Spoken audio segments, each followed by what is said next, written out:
on your mics. We'll call to order the regular monthly meeting of the City of Helotes Planning and Zoning Commission. It's June the 2nd, 2015 at 7:01. I'd ask the commission secretary to call the roll, please. Sandra Etheridge. Here. Joe Edmond. Here. Ron Haza here. Greg Michelle. Here. Mike McLaughlin. Here. Richard Hawk. Here. Keith Snyder. And we have no one else in the audience. City Administrator Rick Schroeder's here. And it doesn't appear we have any citizens to be heard. So we'll move to item 4, which is discussion and action on the minutes of the meeting from April the 7th, 2015, which was the last meeting this body had. I want to thank Mike for handling it. Looks like it was a pretty busy agenda. And Ron for the notes, but for you all who were here, are there any edits or corrections to make to the minutes? If not, we can have a motion. And Alex Blue just walked in. Michael.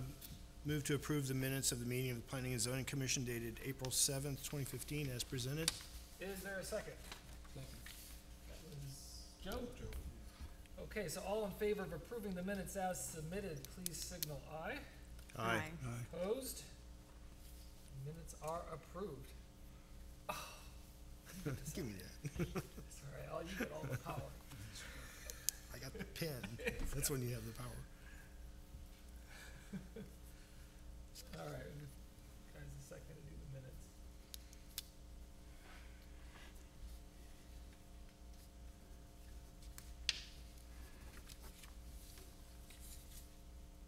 Pass that over here.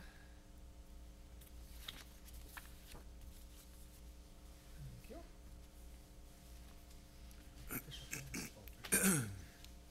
Invisible.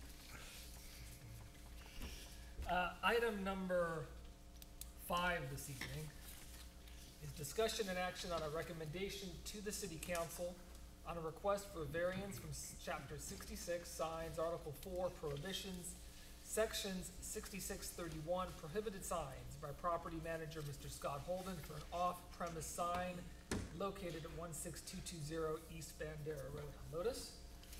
You should have found in your packet the application and on the dais. Did everybody get a copy? This is the image of the sign, I presume. And I guess I would start by asking Rick, do you have any comments on this? Help me understand where this is in relation to the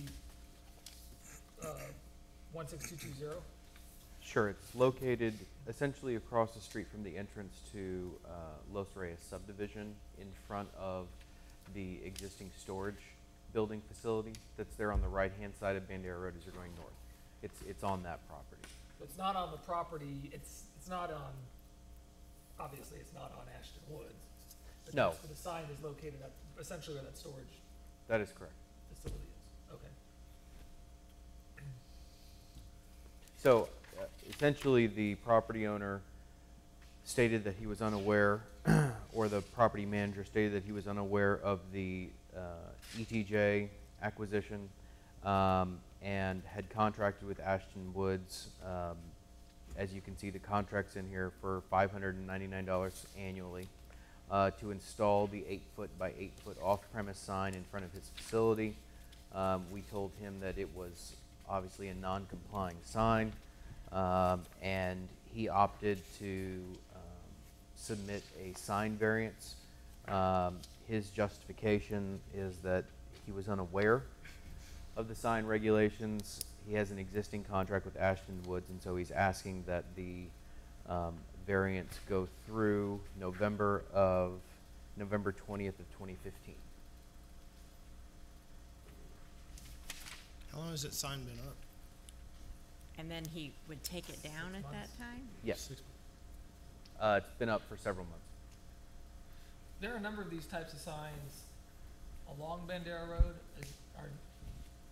Are any of them in our ETJ or in the city itself? Yes, but those were all existing signs June of 2013, and so they're grandfathered essentially. This one was a new sign that was put up after June of 2013. And when was he, for When did the city contact him about the non-compliant use of the sign? I mean, was it in 2014? No, it was in 2015. I'd say the early part of this year, February, March timeframe. Any comments or discussion on this item? Is that all made out of metal? I believe it's made out of wood. The Oh. sign may be metal, but it's most likely plywood. Oh, okay.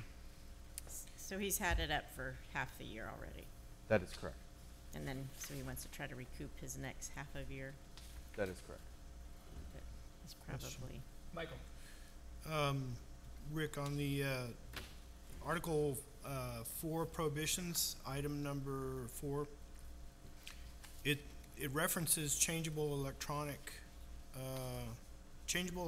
variable message signs. Is that what this is? No, those are specifically LED signs, the kind Right. that you would see on I-10. Mhm. The portion that we're talking about is Section 3 off-premise signs. Okay, specifically that, Yes. okay.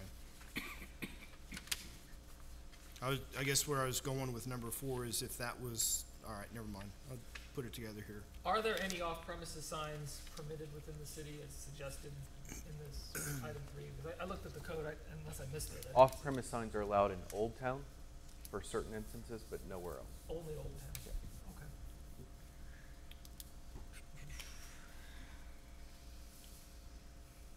My take on it is that was a big reason we did the ETJ annexation to begin with, or a big purpose behind it was just this.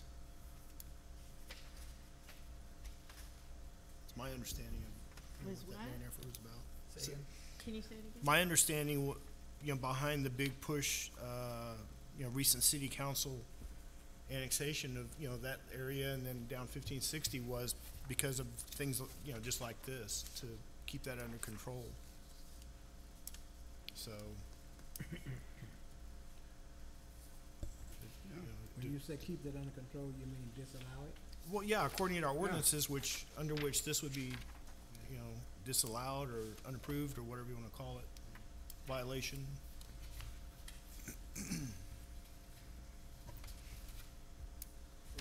Mr. Chairman, because Please. it basically is a pole sign. That too, yeah. Besides the other point, it's something we are trying to eliminate.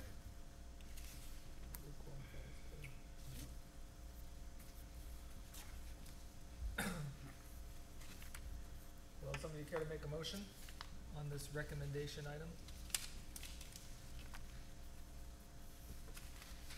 Mr. Chairman. Mike? I move to let me get my words right here so I can say this. I move to deny a recommendation to the city council on a request for variance from chapter 66 signs, article 4 prohibitions, section 6631 prohibited signs by property manager Mr. Scott Holden for an off-premise sign located at 16220 East Bandera Road, Helotes, Texas. And the remainder of the item. I'll second it. Andrew seconds it. So just to clarify, make sure you understood your wording right, you're recommending I do not want to, disapproving. Disapproval. right, recommend disapproval. Is that all right with you, Sandra? That just Yes. call I'm it, just, making sure I was, so we're clear on thank that. you, yeah. Okay, discussion of the motion, Mike or Sandra? No, I'm good. Joe, do you have something? Okay. No, just a point, you just clear it up. Any other discussion? Okay, the motion is to recommend to council disapproval of a request for a variance from 6631 prohibited signs by property manager Scott Holden for an off-premise sign at 16220 East Bandera Road. That is the motion. All in favor of the motion, please signal aye. Aye. Opposed? This motion carries and will be before city council, I gather, June 11th? Sometimes I don't talk too good. It's all right. Item number 6 this evening, just a second here. I'm gonna read it. Might take me a minute. Discussion and action on a recommendation to City Council on an ordinance amending City of Helotes Code of Ordinances, Chapter 66 Signs, Article 5, Sign Classifications Permit, Section 6643 Residential Subdivision Entry Signs, by increasing the maximum allowable sign area permitted, protecting the public health and promoting the public welfare of the City of Helotes, by establishing rules and regulations regarding signage and development generally, authorizing the city administrator to take all necessary steps to implement the provisions of this ordinance, providing for severability, repealing any other code provisions, ordinances, or parts of ordinances, and other provisions in conflict herewith, and adopting an effective date. Turn it over to Rick to present this item. You should have found, the ordinance proposal at your place. Go ahead. Yes, Chair. Included within your packet was the original proposed ordinance. Included on the dais, and I'll go over this, is a revision to the proposed Follow ordinance. what's up here on the dais. That is correct. So follow what's up on the dais. The last meeting, when we were talking about Wild Horse Vista residential subdivision entry signage, I believe it was brought up by Commissioner Haza about perhaps we should look at increasing the size, the allowable size of residential subdivision entry signage, since it seems that we're constantly having to look at and grant variances for that type of signage. So what we have done here is put together a proposed ordinance that does that. And the ordinance was actually very simple. Originally, all it did under item number 2, size, was recommend increasing the size from 40 square feet to 160 square feet, which sounds like a large jump, but in actuality, that is what we have been that is around the number that we have been looking at and providing variances for, given the fact that a lot of residences are wanting to do large walls with rock columns and things like that, which I think we would all agree can look good and be tasteful. The problem with our code was that the interpretation of sign area included sign framing, mounting hardware, the base, everything, okay, which I think is a good interpretation of the code, because it doesn't just look at the sign face, it looks at the whole sign in its entirety. So the original ordinance that was in your books, again, went from 40 square feet to 160. Now what we did is we pulled various, and these are hard to read, so I apologize, but this is one sign that the commission and council approved, which was the entrance to the ridge at Iron Horse Canyon, which is the new development in Iron Horse Canyon of acreage-sized lots. And it's a very nice sign, but when you look at the dimensions down here, and it's hard to read on here, but the dimensions essentially are 20 foot by 8 foot, okay? So that's 160 square feet that we eventually approved for just this portion of the sign itself. All of this was additional fencing, as we called it. As you can see, we looked at just this, and that was 160 square feet, and then that was a fence, and that was the continuation of a rock fence as well. Another one of the signs that we have looked at quite some time ago was the Los Reyes Canyon signage. And so if you look here, the actual dimensions of just this part of the signage was about 8 by 25, which is larger than 160 square feet. But that's a relatively large sign, okay? Also, I wanted to bring back to your attention Wild Horse Vista. Wild Horse Vista, if you look,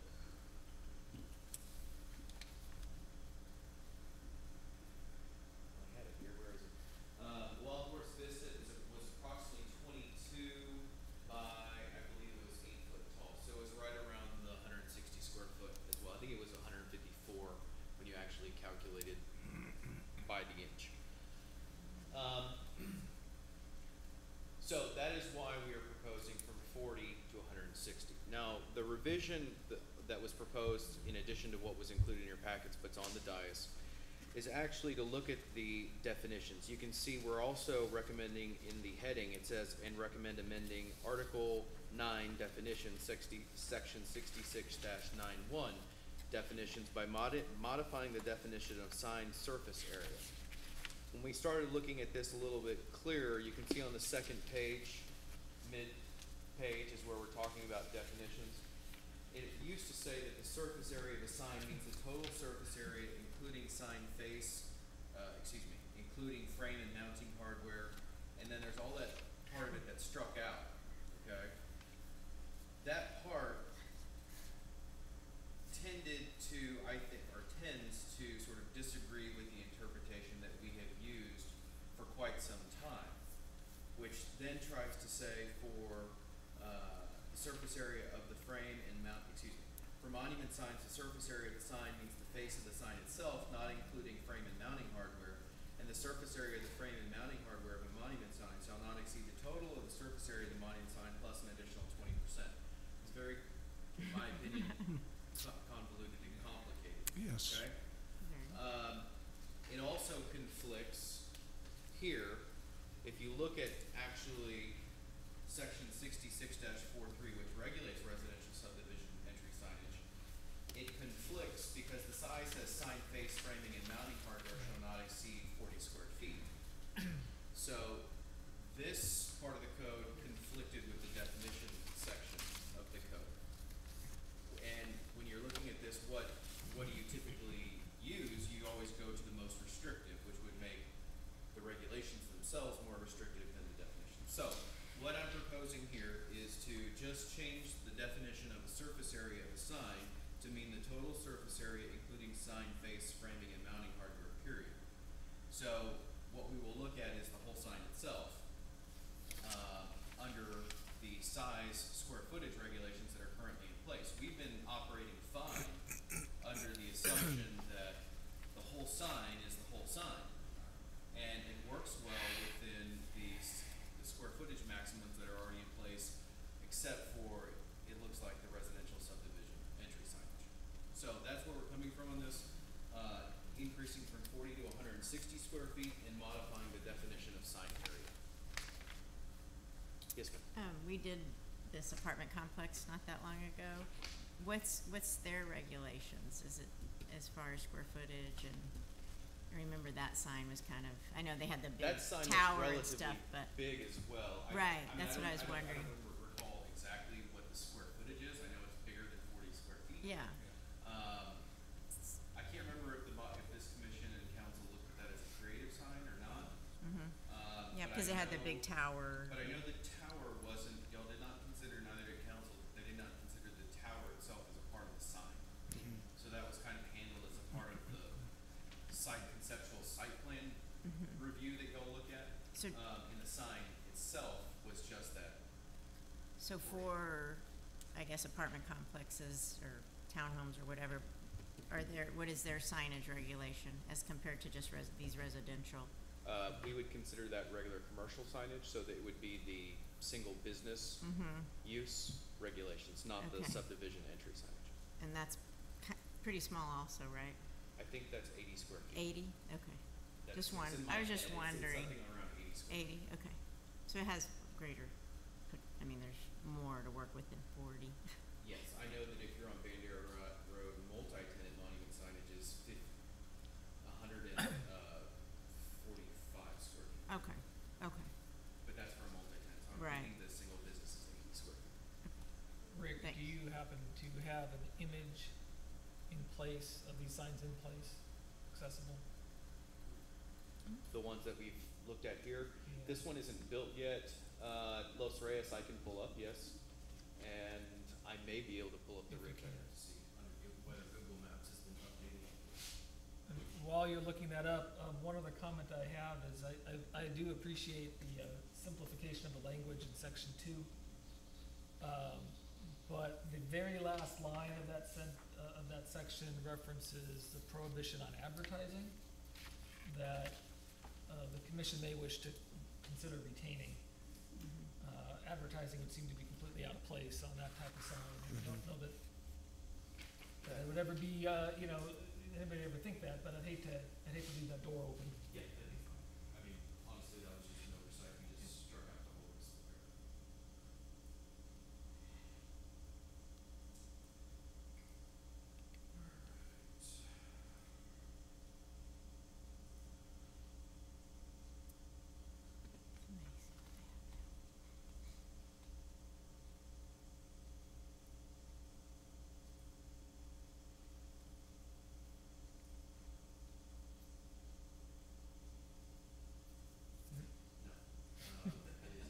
Pile of rocks. That's it. Yeah, I know that sign. Seen it. I know that Seen it. Very sign. colorful. Very I got nice. one at my house like that.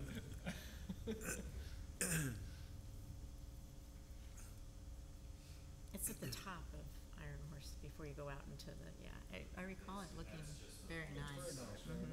They came and talked to us about that. Man, look at that. Yeah, Oh, Rick, your house is on the, Yeah, you got your selfies. The best I've got is this right here, that's not doing much.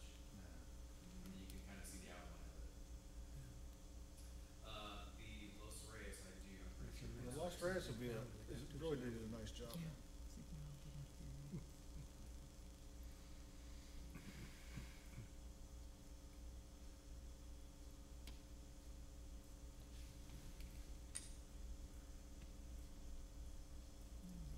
Right there.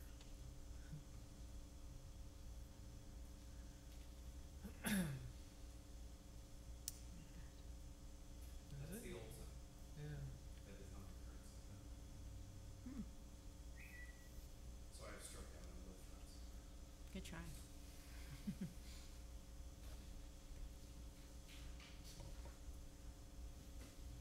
Although sometimes if you go across the street, they've done one side of the street.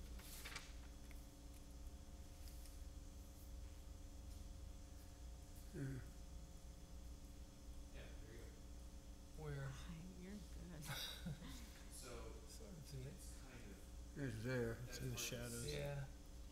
It's there. Yeah, The sun's in the wrong way. Sun's in the wrong way. Move the sun. Wrong time of day. Yeah, it's as good as I can get it. that's There you good. go. That's Actually, good. is that the new or the old one? That's the new one. Oh, That's the new one with the signs up with the lights on Oh, both okay. sides. Yeah, yeah, And I then see you that. can see the fencing that they put up. yeah, okay, I see. Mr. Chairman? Please. If I could ask, I know this is going to council, but if I could ask a question now so that maybe y'all can hear the answer. On, it talks about 160 square feet. On the next page at the very top, item 4 says limited to 2 sign faces. So my question there is, so if a neighborhood wanted a sign on either side of the entry drive, that's 2 sign faces, would each get 160, or would they collectively get 160? They would each get. So they would each get 160. The second question I would have is, if you picture Cedar Springs neighborhood entrance where the sign is in the middle of, and you drive on both sides, the sign has faced on each side. So when it says limited to 2 sign faces, you now have a 2-sided sign versus a 1-sided sign. How does that work with the 160? My comment to that would be when you delimited 160, they have signage on both sides, but the whole square footage you only get 160. But if they had an entryway very similar to this, but they wanted to have signs on both sides, they could, but they would each have to be 160 or less. But you could have theoretically then 4 sign faces. You could. Depending on how you want it phrased. No, I don't think. If you had a sign that was a 2-sided sign, that Both one sign sides. altogether, both sides combined would have to not exceed 160. Right. But then you could have another one on the other side, similarly 2-sided, up to 160. Does that seem, No, I would argue that you couldn't That's have pushing it. 2 signs with 2 sign faces, because it says limited to 2 sign faces for each entry to the subdivision. So the max you can have is for each entry 2 signs. 2-sided. So a two-sided sign counts as one sign. Yes. Yeah. Two If it's faces. if it's in the middle, Right. but if it's on both sides, and you would have to have, in order for that to work, you would have to have roadways in front and behind it, which would be very unusual. But if you did, you would still only be allowed two sign faces, one on this side and one on this side, not on the back. The back would be, So you could have one sign two-sided and then you're done, Right. or you could have one, two, both single-sided signs. That's how you would interpret it, that's how I would interpret this. limited to two. Could be like, could be like. So you have two sign faces, and whether you have one or two, it's still 160 square feet. Well, no, for the two separate would be separate, 160, like you said. As it's proposed here, I mean, You you can could change it. elect it if you would love to propose to council, but collectively it'd be 160.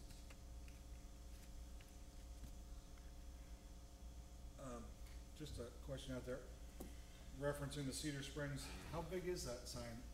Does anyone have a general? Before mine, Yeah, Well, that's- yeah, I know, and, it's big, I know. well, that's what I get. There you To go, see it's big. what Well, that they're square the same foot- size. What's that? They're not the same size. On either Cedar side? Springs has got two signs, two entryways. Well, yeah. Those signs are not the same size.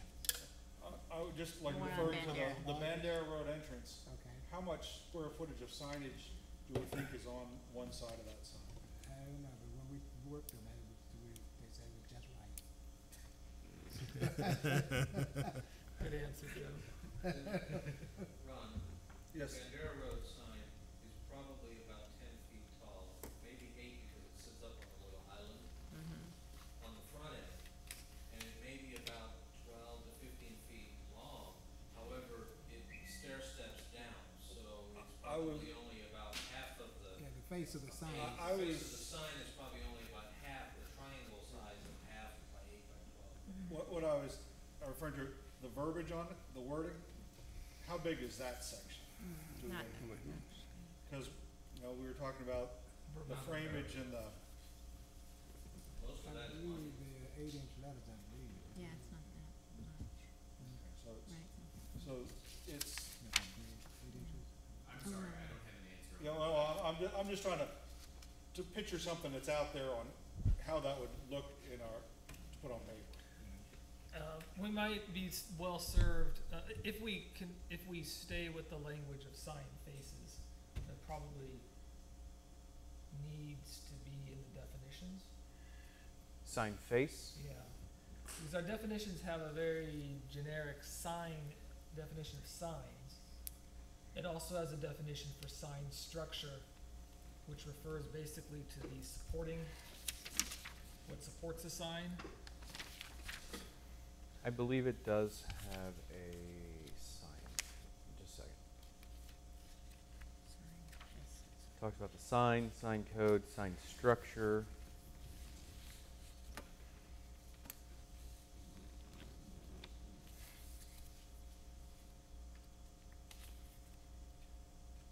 The only area that I think talks about the face of the sign is this, the surface area portion. Total surface area of the sign,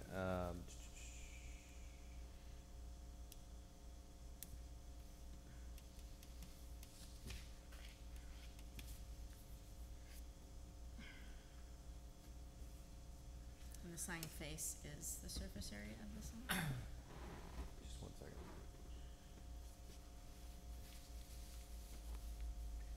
Yeah, because monument sign is loosely defined as a non-metallic self-supporting sign, which the entire bottom of the sign is mounted on a solid base. The sign, Well, I would, okay, if you go back, The surface area of the sign. in the proposal, Rick, to item, section 1, number 2 on size, mhm. what about if you said, if we said sign face and sign structure shall not exceed 160, or whatever number we want to put in there, but it's just changing that language, and then I would recommend adding a definition for sign face.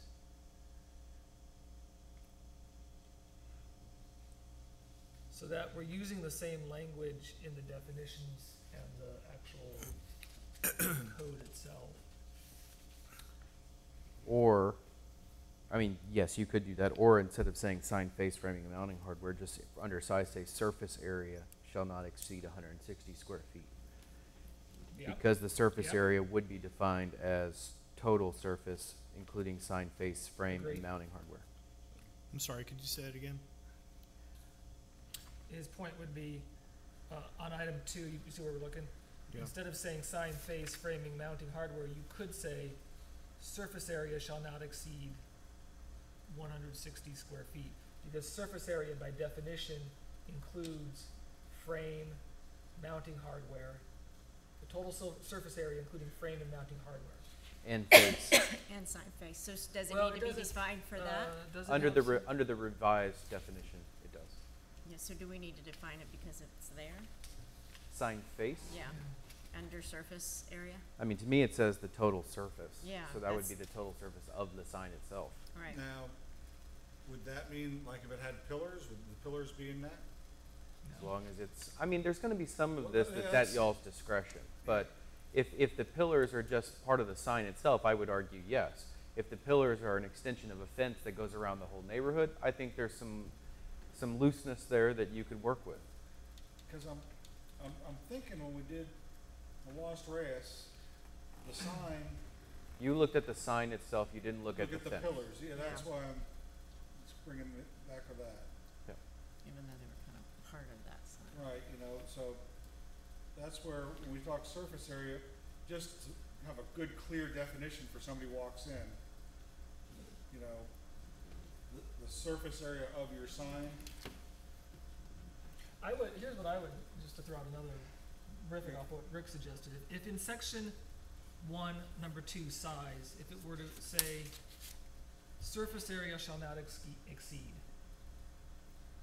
And then in section 2 in the definitions, if surface area is defined as, surface area of the sign means the total surface, including frame and mounting hardware.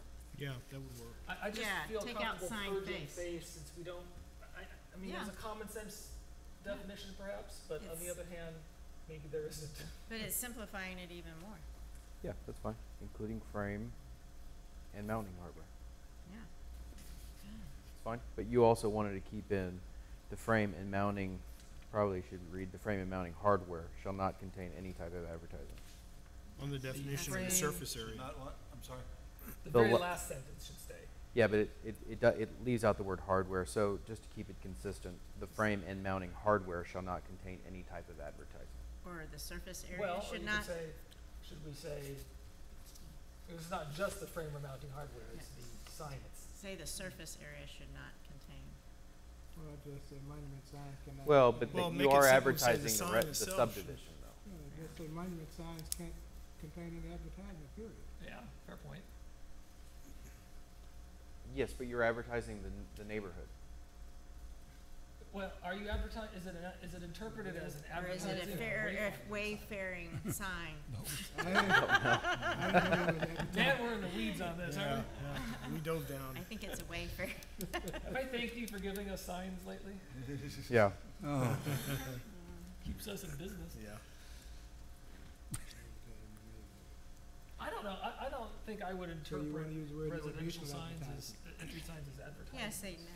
Well, I think it's additional. just to make sure there's no advertising tacked onto the sign, so to speak. No additional advertising, if you're gonna say that sign is advertising neighborhoods, you say no additional. No, that's not advertising. Right, it's not, but if you don't specifically. I mean, I'm totally prevent- fine with keeping that last sentence. I exclude it, just, then- if you don't want to add that that one word, that's fine. I was just, for consistency, trying to use the same wording that would be in the first sentence. My only thought would be to I agree with you, unless we change the whole thing to say simply the sign shall not contain any type of advertising. Unless by saying that, the attorney or someone would say that, Putting the name is a on. residential sign an advertising sign or is it a wayfinding sign? Well, and remember, the surface area definition applies across the entire sign Right. spectrum. So, do you understand what I'm saying? So, I mean, your commercial businesses are also utilizing this surface area definition.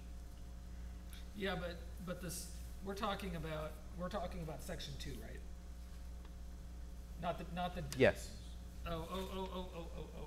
it applies to all Yeah. signs. I'm thinking, Yeah, you're right.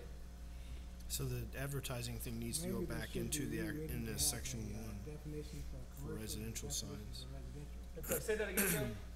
Maybe it should be rewritten to have a definition for commercial and a definition for residential. Well, we have different sections that deal with that, but maybe the way to do it, Just take that sentence and put it in the regulations, under For the- section one. Yeah, because that's yeah. all we're talking about. Yeah. So if we were to include like a .9, for example, at the end of section one, that said to the effect, the surface area shall not contain any type of advertising. Sounds And good. that only applies then to the residential, what is this, residential entry, right? Yes. Right. And it leaves, Okay. That's the good. definition can be then as you all have it here, we don't have to monkey with that. Yeah, that works. Yeah, it's simplified. So 9 becomes, the surface area shall not contain any type of advertising. Perfect.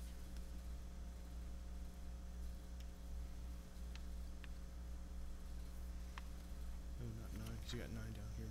Oh, I missed that. Not 9. Maybe number 12. 12. Make it 12.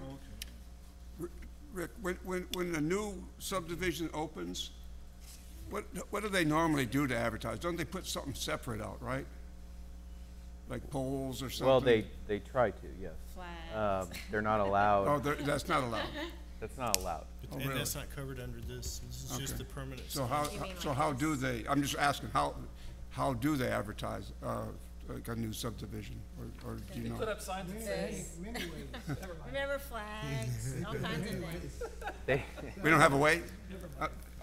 Some of them have. a number. they will put, Ads? well, and- there's two different answers to that. Okay, okay. The legal way is they will put in off-premise signs and bandit signs in the city of San Antonio that direct them to, loosely to that neighborhood.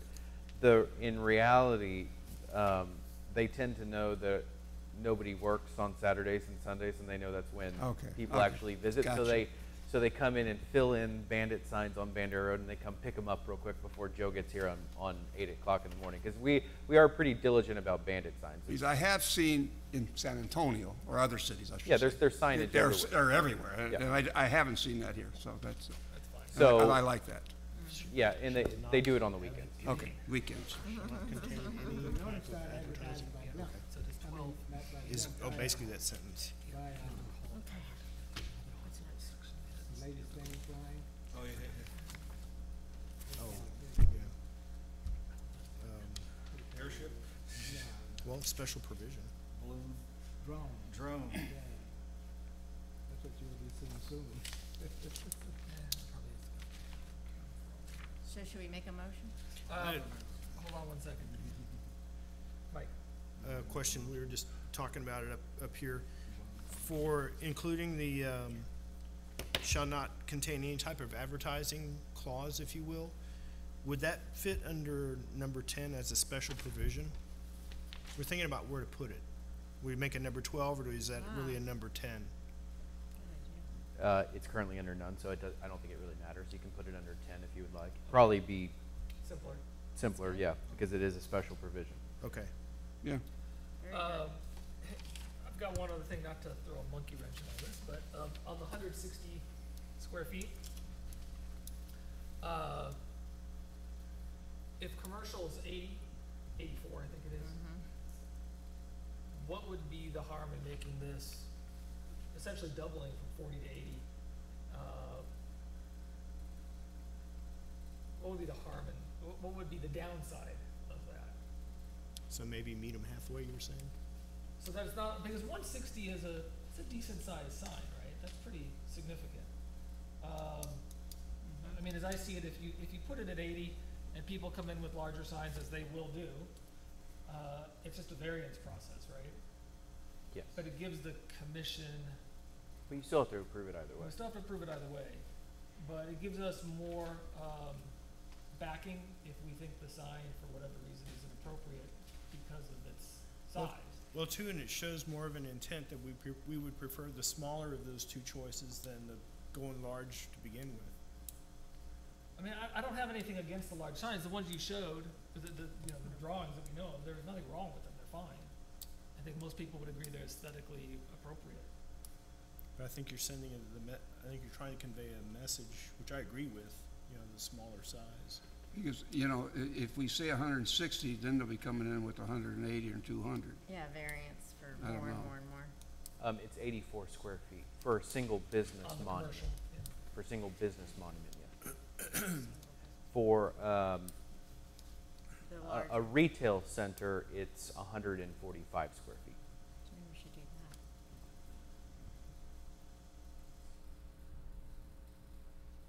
that. It's just a thought, I agree that even though it's a quadrupling, the signs themselves they're not inappropriate, the ones we've seen. But it does give us a little more control, and it would suggest that if somebody came in with a 200 square foot sign, if the ordinance says 160, 200 is just a bit more, whereas if the ordinance says 80, it's double. I don't know. Right. What are they doing in other cities? I did not consult with other cities. Monument sign codes in other cities is very, sometimes it's difficult to equate Right. with ours, number one, because we have relatively unique signage requirements that pretty much everything be a monument sign, which is a good thing. So I did not consult with other cities. I just looked at what the commission had approved in the past as Which was good. deeming Oh, definitely. acceptable, I guess. Right. Okay with 80, yeah. I wonder if our liaison has any thoughts on this that you'd care to share. Mr. Chairman, actually, my first thought was 160 was very large. I have a feeling, however, when you look at the 160-ish signs that we've done, the wording on the sign doesn't come anywhere close to 160. It's the fact that it's really a wall that we're approving. The monument is Right. monumental. But the face, the wording is actually nowhere close to the size of that 160. I would think we would all shudder if we saw a 160 square foot sign that was full of words. It would be a billboard. But we don't really see neighborhoods do that on a neighborhood sign. And they're not gonna put 5-foot letters, the sanctuary, and make it that big. I think they would think it's gaudy, and I think we would all agree with that too. I sympathize with your thought, if you make it smaller, we can always grant them more. If you make it bigger, then you can't tell them that it's smaller again. Right. If somebody, I'm sorry to interrupt you, but if somebody came in with a 160 foot sign that was 3/4 text, would there be any recourse by code to, The commission, well, if you didn't like it, the commission just wouldn't approve it, based But on, it meets our regulations. based on the design standards. Design criteria. So, This should, Where's the design does it criteria? reference it? yeah, because under, every section includes that section 6 in accordance with criterion section 66-11. Where are you? He's looking at number 6. Number 6, it talks about the I got it, thank you. 66-11, which I'm pretty sure probably reverts back to 98, the design standards. Is that someone that keeps us And what does that flashing read like? proposals and all the other stuff on it? If you look here, it says you're right. design and construction standards on Yep. 66, which talks about materials, harmony with city scale, architectural harmony, landscaping, lighting, moving parts, logos and logograms. The design and materials shall be consistent with the guidelines in this section. You also have not only this section, but you also have the Chapter 98, the design standards for the city, that y'all enforce that does incorporate signage. So, I mean, I think just You have that to by follow. the sheer fact that you're a commission charged with overseeing that, I think you have the authority to deny it because it's not appealing to the commission as a whole. I always state that within reason, Understood. but Understood. But it gives us an ability to, Something to fall on. yes. so there, in the way, I guess, in your view, there's nothing with these changes that would allow or push an applicant to make more of a sign versus monument as far as that 160 or 80 or whatever we come to. I'm not understanding the question. So, the signs we've approved in the past, there's nice monumental if you will, things around the sign.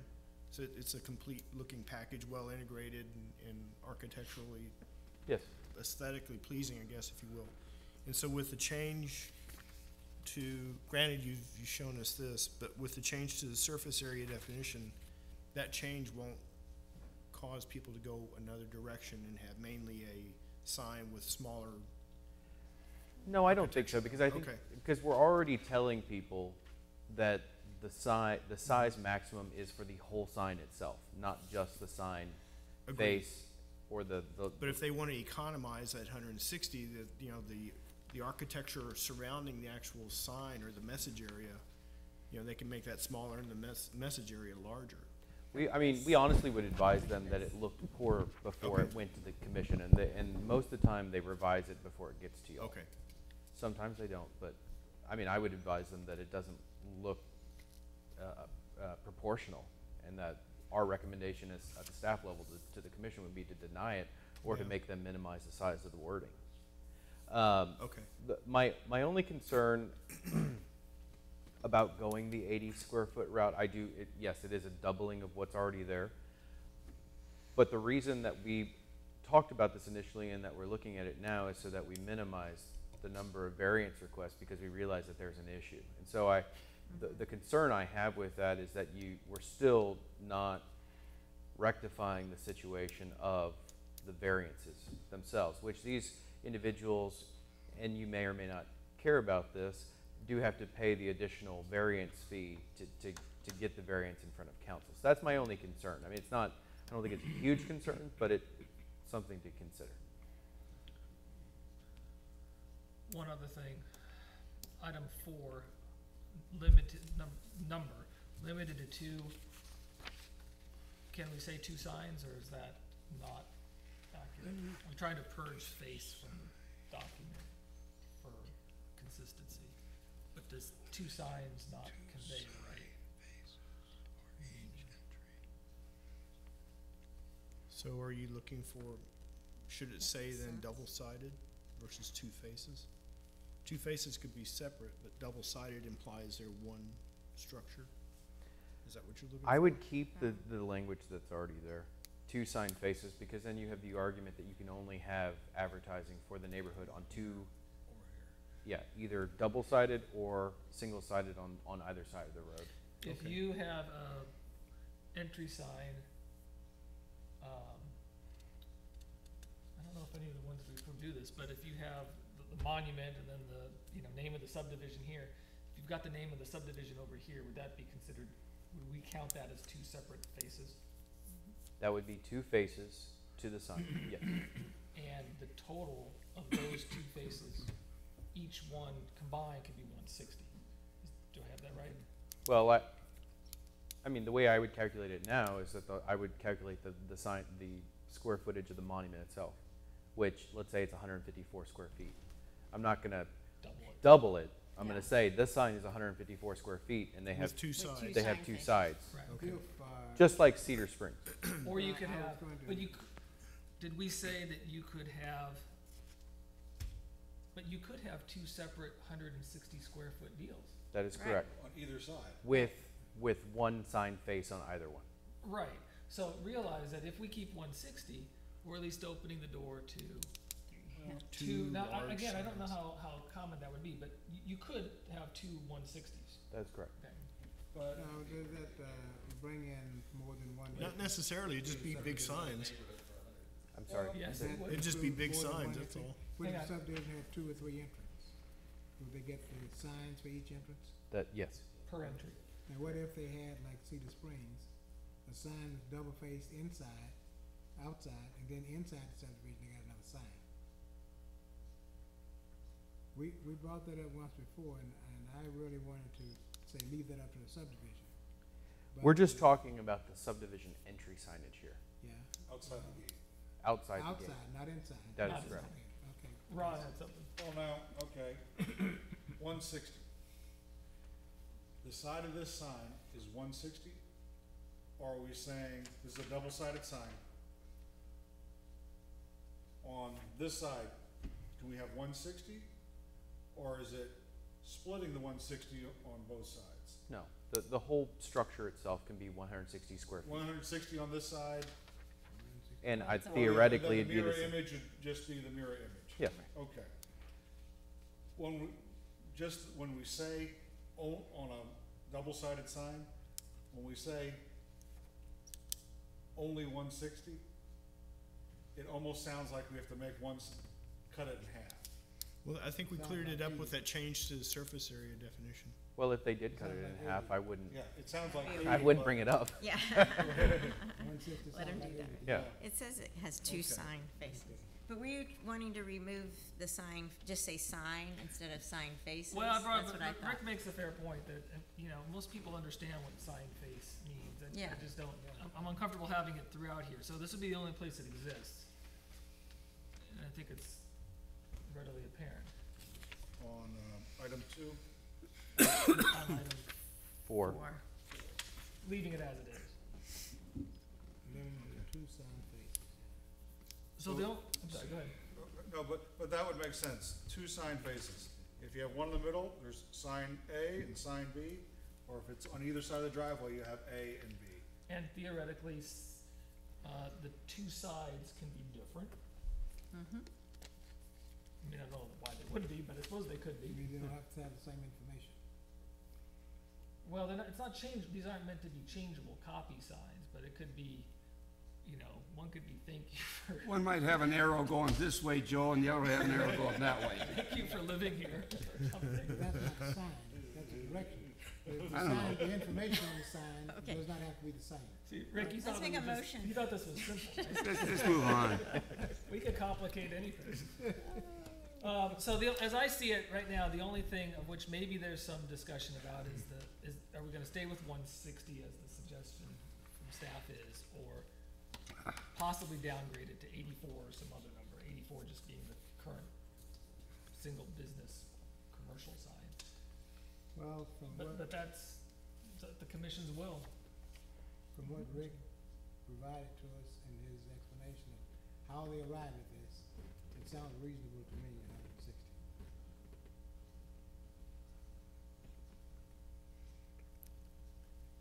Or I'm keep it the same as the commercial 145. Well, Multi-tenant. yeah, well, but you think about it, some of these subdivisions, the way they put all their landscaping and their sign, it is more surface area than we allow of business.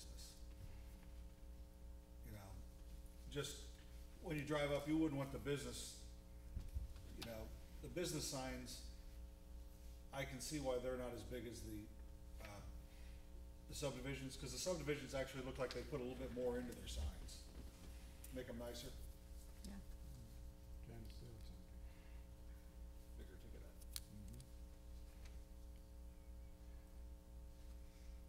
I'm okay with the 140, whatever it was. We scale back Yeah. some number. Sorry. Let's just say 100. whatever the commercial is, I should've said 145 was it? 145 for Yeah. multi-tenant. Just to pick a consistent number and make them come back for more. We've bumped it up, we've conceded a little bit, so to speak. And if they want still more, then they can go through the variance process. Truthfully, I can go with 80, but but 145. But then that's putting us kind of the reason we're addressing Yeah. this, right? Right, Still not big enough. yeah. But generally speaking, I think we've gotten some nice signs with, can't say they're ugly or anything. But I just, I think there's a message that we want to convey, which is, again, back to the ETJ stuff. Yeah, that's what it's like, how much square footage, yeah. Well, there's a concept there, and that Yeah. overall citywide. And I think this, by scaling it back, or not scaling it back, but scaling it back from what Rick proposed, kind of sends a message. Well, the 160 was chosen, I presume, Rick, because that is Well, that's basically where these what we've signs been are doing, put in, right? basically.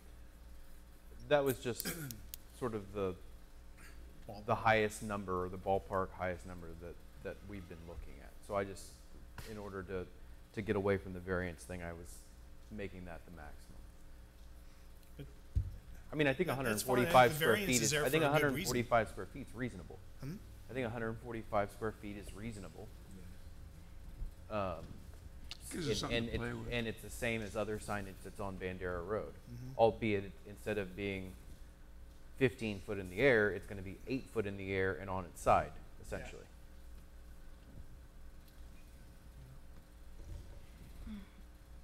My only take on it is, 145 is about, 10% less than 160. I don't know that that's a Well, yeah, do we big get deal. much? My concern remains Yeah, why? whether it's 160 or 145, if it can be times 2, that's where I would be concerned.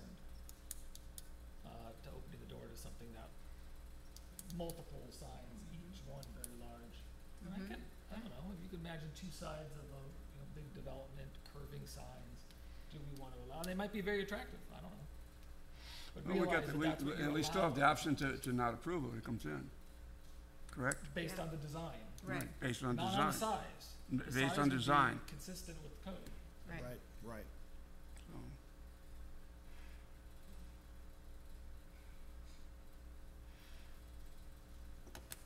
so Well, it's you just- all got to make the motion, so. I'll just, Oh, you just stirred the pot. I'll just stir the pot. with you guys. But to review for just one moment before somebody makes a motion, we've talked about changing under section 1, number 2, size to at least read surface area shall not exceed some number. And we've changed under that same section, number 10, under special provisions, to read, instead of none, the surface area shall not contain any type of advertising. And then section 2, we're leaving as proposed. No, I take that back. No. We changed that, we changed the definition of surface area Mhm. to read surface area of the sign means the total surface, including frame and mounting hardware. We just took out sign face, Oh, we took that back out? just the words sign face. Okay, If so it was the commission added. is concerned about having 2 signs on either side of the road, you could keep it at 145 or 160 square feet, but under the number, just say limited to 1 sign for each entry to the subdivision. Yeah, don't say faces. Don't say faces, just say limited to 1 sign for each Where are subdivision. you reading from or proposing? Under number 4, limited Where it to says- 1 sign for each entry to the subdivision. Do you have a rough sense of how many entry signs are two-sided? Yeah. Do we know? Not very many. It'd be- Well, look at all the ones that we've approved. They've all been 1 sign with 1 sign face. Is Cedar Springs one-sided? No, But it's just one sign. but it's that's just 1 two-sided. sign. Oh, right. Yeah. Limited to one sign. But, so if we change that to limited to 1 sign for each entry, that still would permit a two-sided. I Yes. think Yeah. so, yeah. Yes. You have the dimensions anyway. It's just Right. you have 2 sides you're reading. I mean, do you think that's an interpretation that would be understood or needs to be explicated in here? Because I think our intent would be to say, yeah, you can have 145 square feet and you could put different text on both sides. We want to say that's okay. Well, and plus aesthetically, that would make the most sense because then you're going to have, if you have 1 sign in the middle of a subdivision that people drive around, it's going to look, for lack of a better word, dumb Yeah. to have signage only on 1 side and then have a blank wall on the other. Does that make sense? I mean, to me, it's not going to look appealing. Well, but you just pointed out that a number of these signs are one-sided. Right, because they're in the center. You're talking about The- the center. I'm talking about if specifically they're in the center. center. If they're on the side, yeah, they're only 1-sided. Yeah, I mean, I think, not to speak for, or as an attorney, but if we're silent on this, then it would be the most permissive definition of sign, text on 2 sides of the monument. So are folks comfortable with number 4 reading where it says number, limited to 1 sign for each entry to the subdivision? Yes, Then we banish sign face altogether from this document.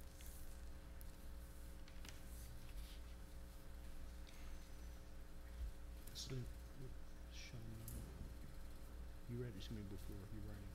Right here. Contain. Contain any advertising. It's this, any type of advertising. Oh, it's just basically, all right.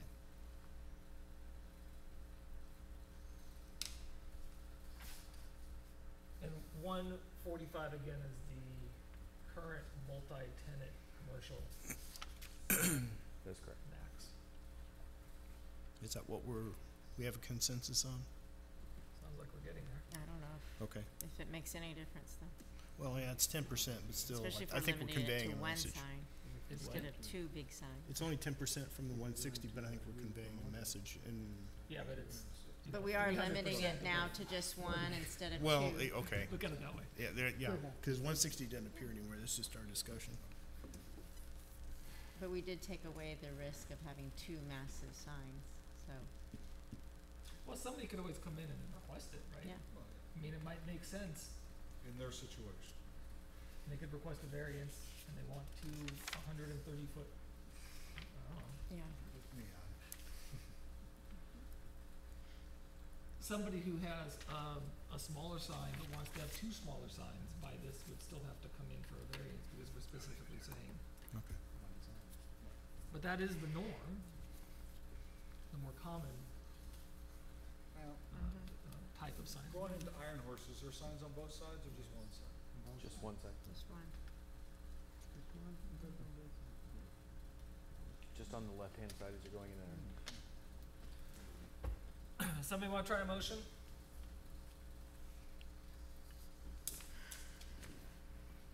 Is that you, Mike? Sure. Or a second. That's what happens when you take Do you want me notes. to do it, Mike? Happens when you sit next to me. Let's see, you have a secretary over there, and I don't know what I am over here. That's all I need is a three. Hey, You got it should do made. next. Yeah, You're the vice yeah, we're not president. done here. On deck. Mr. Chairman, Go ahead. I move to recommend to the city council, make a recommendation to the city council on ordinance amending City of Helotes Code of Ordinances, Chapter 66, Signs, Article 5, Sign Classifications, Permit, Section 6643, Residential Subdivision Entry Signs, by increasing the maximum allowable sign area permitted, protecting the public health and promoting the public welfare of the City of Helotes by establishing rules and regulations regarding signage and development, generally authorizing the city administrator to take all necessary steps to implement the provisions of this ordinance, providing for severability, repealing any other code provisions, ordinances, or parts of ordinances and other provisions in conflict herewith, and adopting an effective date. With that, I want to reference the ordinance that was on the dais, and I have a couple of changes to that. So, the amendment on the dais, as presented with the following modifications: Section 6643, item number 2, should read, surface area shall not exceed 145 square feet. You said 145? Yes. Okay.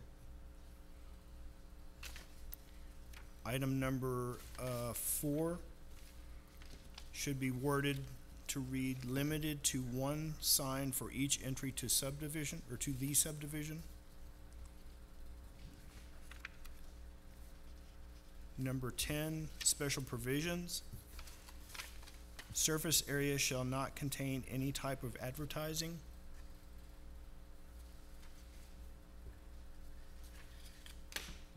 And section 6691, definitions. The definition of surface area should read, surface area of a sign means the total surface, including frame and mounting hardware. Very good. Is that what we agreed to? Good. Did you get all that, Ron? Yeah. I've been Here, we got, jotting along as one we of, go. one of us has notes here, so. Yes, I Did have. real well. Is there a second? I'll second it. Right.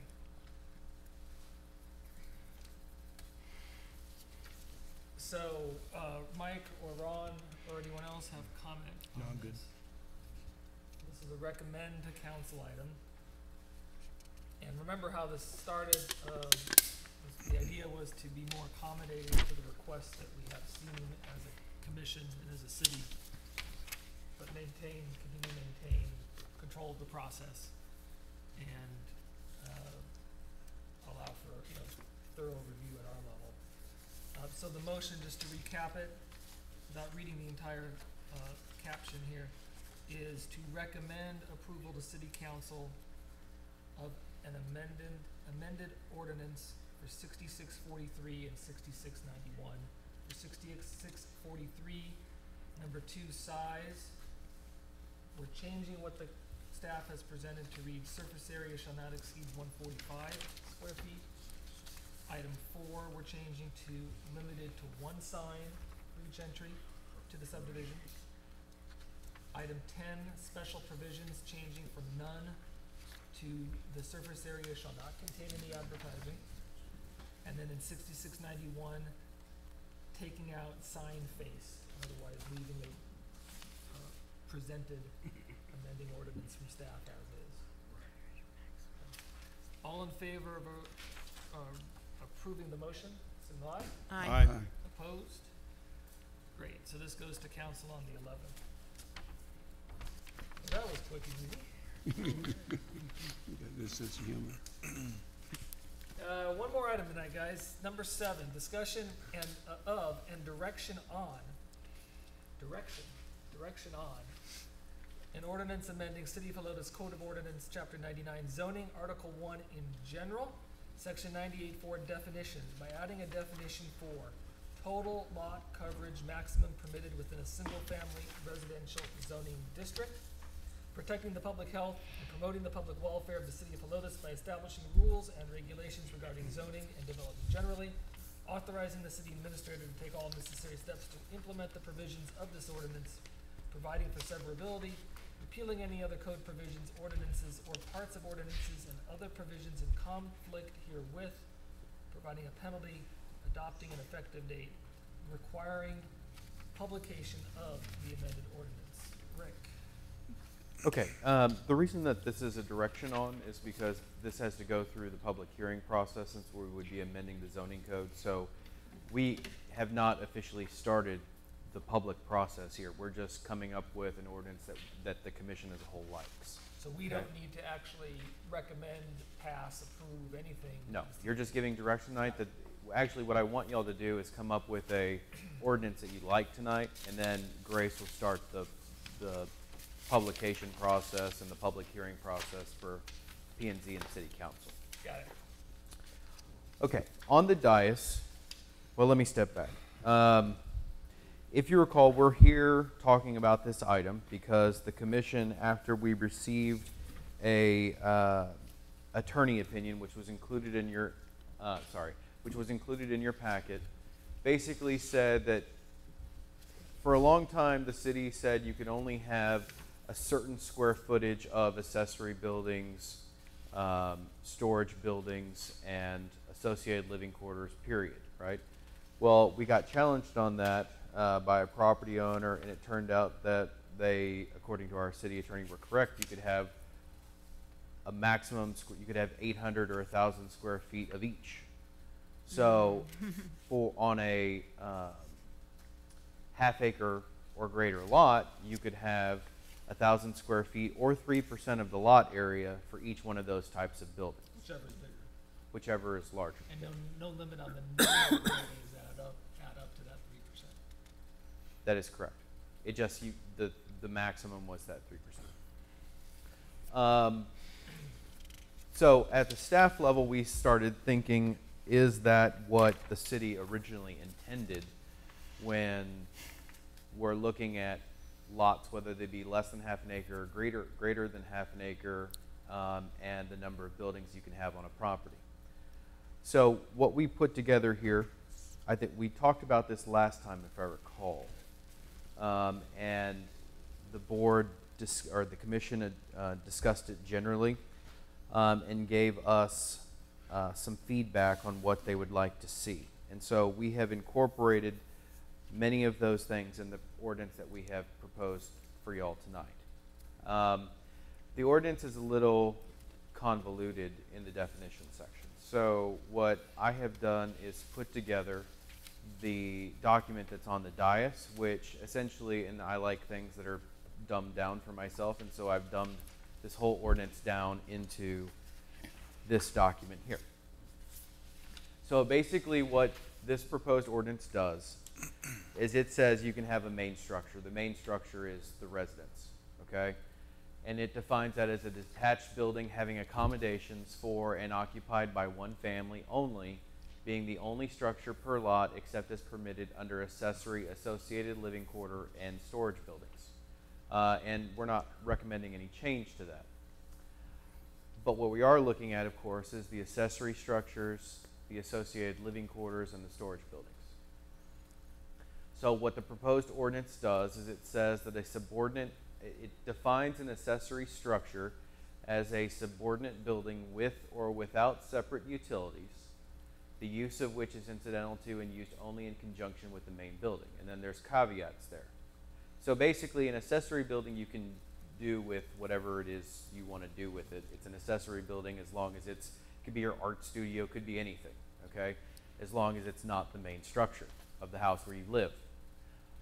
It says that it shall not be used for habitation or commercial purposes. So you can't have your office, you can't have a business there that is, let me step back. You can't have a business where people frequent your home. You could have your office there, though, if it's a home occupation, right, and you don't have people coming to your house, you could do that. But it can't be used for commercial purposes, and it can't be used for habitation, meaning you're not going to live in it, okay? It would be subject to the total lot coverage maximum, which I'll get into in a second, and that would apply to all three of those categories, by the way, the total lot coverage maximum. It can have a breezeway, but the breezeway, if it's applicable in that situation, would not be included in the total lot coverage maximum. And I think that's fine, because what we're concerned about is the number of buildings and the size of those buildings. In reality, who's going to build a 20-foot wide breezeway to a structure? I mean, that doesn't make sense, I don't believe. It has to be architecturally compatible to the main building, and accessory structures would include garages and carports. I know that Commissioner Schneider asked about carports. I believe that an accessory building is a carport as well, because when you look at the definition of a garage, pull it up here. Well, it's included in your packet. A garage is essentially defined as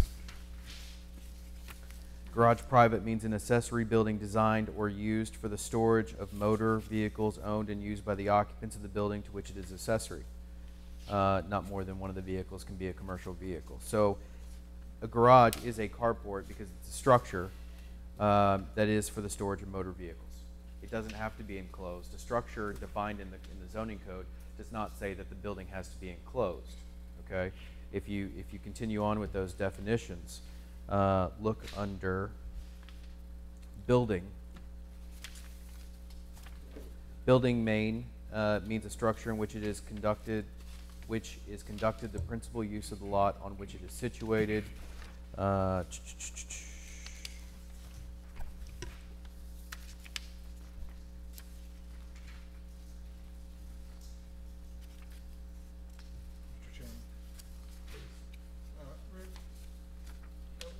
Didn't we say if it was a dirt floor, it wasn't considered? There was some discussion last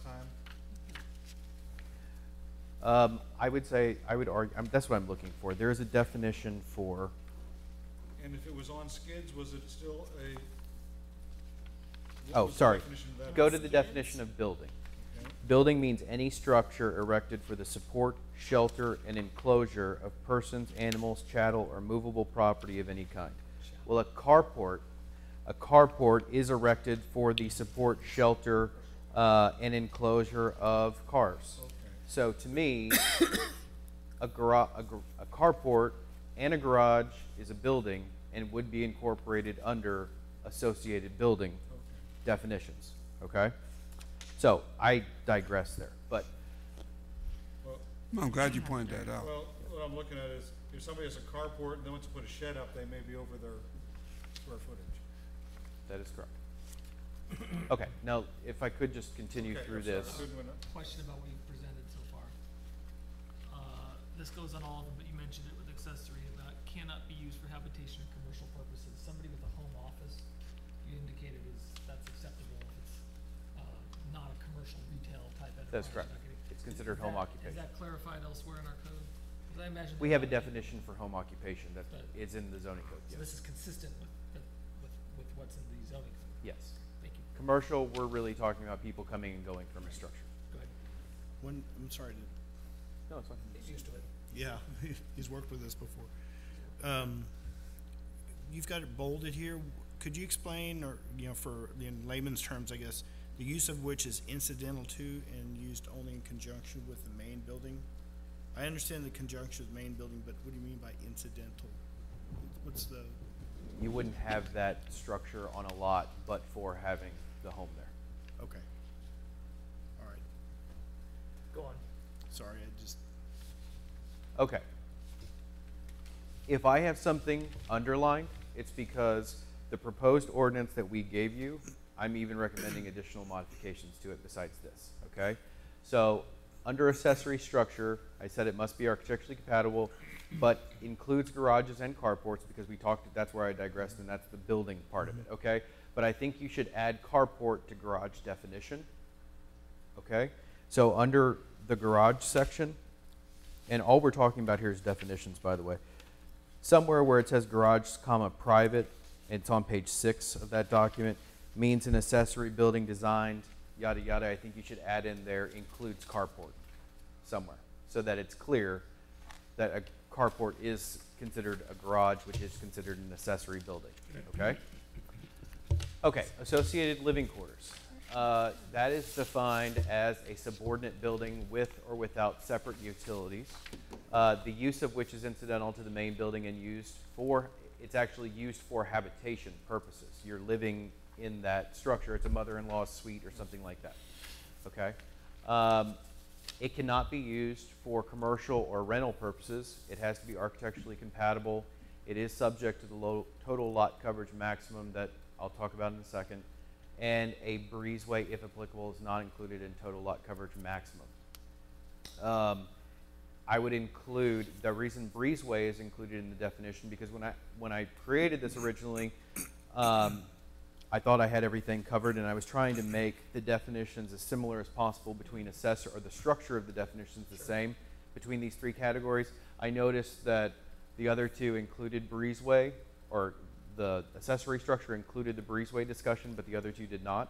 So I would add language under associated living quarters that says breezeway, if applicable, is not included in total lot coverage maximum, just so that it's the same as accessory structure, okay? Okay. Okay, the last thing that this ordinance does is it modifies the storage building section, and it says, and it defines it as a subordinate building without utilities other than electric. The other one said with or without utilities, because you would need utilities for a garage, you would need utilities for a associated living quarters. You may or may not need some utilities for a storage building. Now, you could broaden this if you wanted to allow for water and sewer, but essentially then you're just adding all utilities back into it. So it used to say storage building without utilities. I think it should say other than electric, because a storage building, Sure. you need to, most of them have lights in it, okay? In a residential zone district, the use of which is incidental to and used in conjunction with the main building only, period is what it says, main building only. But this definition, this ordinance tweaks the definitions a little bit, and it says that it has to be detached from the main building. It does not allow for a breezeway under, and that was what the code already said for a storage building. It should not be used for habitation or commercial purposes. It is subject to the total lot coverage maximum. It's limited to 1 story in height, which this is the only definition that limits the height of buildings. It shall not be a portable structure, which talks to your comment about skids. Basically, the way the code reads is that it was trying to prevent a storage building being something that can easily be moved on like a trailer or something. So it says it can't be moved. It can't be on a chassis that's connected to wheels that you can move, okay?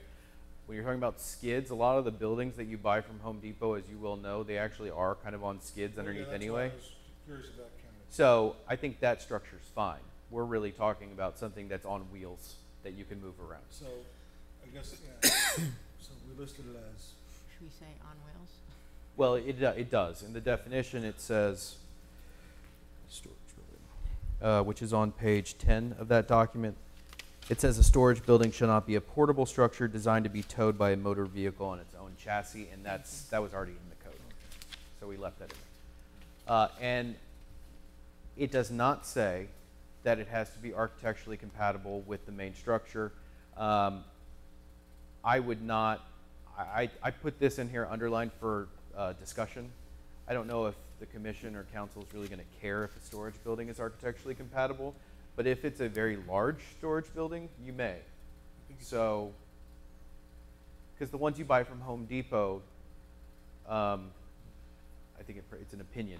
Some look very nice, but they may not be architecturally compatible with the house, so I didn't quite know what to do with it here. Okay? So that's storage building.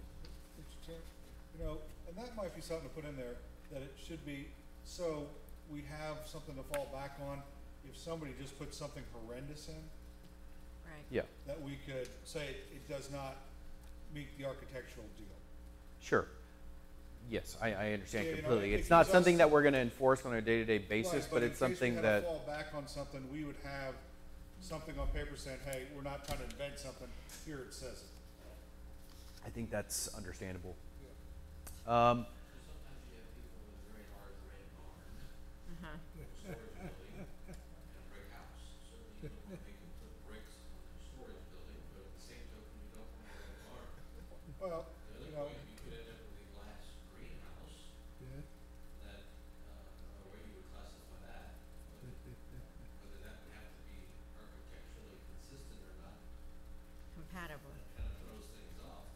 But well, you know, just so they're not putting a purple elephant on the side of a barn, you Yeah, know. I mean, I think that would be an accessory building.